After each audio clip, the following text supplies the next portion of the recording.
আজকে একদম সোজা পদ্ধতির ফ্রাইড রাইসের মন্ত্র বলা শুরু করছি, শুনে নিন। প্রথমে বাসমতি রাইসটাকে একদম ডুবন্ত জলে ভিজিয়ে রেখেছি। ভালো করে ধুয়ে এখানে কিন্তু 800 গ্রাম মতো চাল নিয়ে নিয়েছিলাম। কড়াইতে তেল দিয়ে এবার এক এক করে সব সবজিগুলোকে ভেজে নিচ্ছি। প্রথমেই ফুলকপিগুলোকে একদম লো মিডিয়াম ফ্লেমে ভেজে তুলে নিলাম। সাথে নুন দিয়েছিলাম আর হালকা হলুদ দিয়েছি। ফুলকপি ভাজা হয়ে গেলে এবার গাজরটাকেও কিন্তু ভেজে তুলে নেব। হালকা গাজর ভাজা হয়ে গেলে এবার বিনস ক্যাপসিকামটাকেও অল্প নুন দিয়ে ভেজে নেওয়া হচ্ছে। সাথে কাজু কিশমিশটা দিয়ে ভেজে নিতে হবে। সামান্য নাড়াচাড়া করলে কিন্তু ভাজা হয়ে যাবে।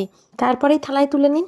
তাহলে প্রথমেই হাঁড়িতে জল বসিয়ে নিয়ে তার মধ্যে দারচিনি, এলাচ, লবঙ্গ, নুন, তেজপাতা দিয়ে ভালো করে একটু নাড়িয়ে চাড়িয়ে এবার বাসমতি রাইসটা দিয়ে দিলাম। আপনারা চাইলে রত্না, মিনিকেট, ঘরের যা চাল আছে সেটাই দিয়ে দিতে পারেন। এবার চাপা দিয়ে দিন। এবার কিছুক্ষণের মধ্যে চালটা হয়ে যাবে।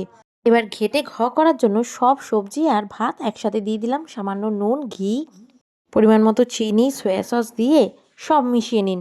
এবার 5 মিনিট হাই ফ্লেমে ভালো করে মিশিয়ে নিন। ও বাবা, খেতে আসো গো, একদম রেডি ফ্রাইড রাইস।